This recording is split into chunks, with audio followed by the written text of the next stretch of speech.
Welkom bij Kikke TV. We staan hier bij de camping De Paardenweide in Oostburg.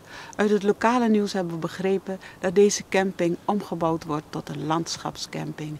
We zijn heel erg benieuwd hoe het er straks uit gaat zien en we vroegen het aan de eigenaars. We zijn heel erg benieuwd wat het straks wordt. Waar komt precies de landschapscamping? En hoe gaat het eruit zien? Ja, we hebben al een aantal jaar een boerderijcamping. Die is over die kant gesitueerd. En daar heb je een nieuw sanitair gebouw. En deze richting uit zijn we al het eerste nieuwe veldje aan het aanleggen voor de landschapscamping. En het is de bedoeling dat de campingplaatsen die breiden uit naar die kant. Maar om een landschapscamping te mogen hebben moet je dus natuur compenseren. En in ons geval is dat zo ruim 3 hectare, dus heel dit weiland, dat wordt helemaal natuurgebied. En aan de achterkant daar komt een pluktuin. En aan de overkant van de weg wordt er ook nog een weiland Wat is nou precies een landschapscamping vergeleken met andere soorten campings? Want dit is al een camping, hè?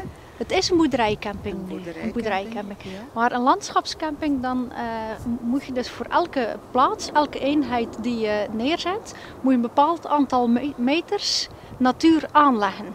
En die moet tegen je camping aanleggen, zodat natuurlijk je gast ook een meerwaarde daardoor krijgt, door meer beleving binnen de natuur.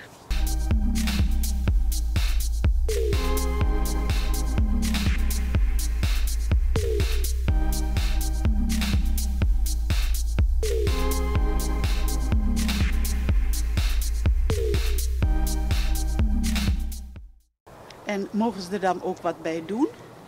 Ja, ons thema is echt paarden. We hebben trekpaarden en we hebben ponies. De trekpaarden is natuurlijk heel leuk hier in het Zeeuwse landschap. We doen daar allerlei activiteiten mee. Rijden, melken, mennen. Die kunnen de mensen beleven. En de ponies is natuurlijk voor de kleinere gasten bij ons op de camping. En ze mogen helpen in de stal. Ze kunnen borstelen, vlechtjes leggen en rijden. Ja, en die activiteiten zijn er nu ook al? Die doen we nu ook al, ja. Maar we draaien in principe van de meivakantie tot de herfstvakantie.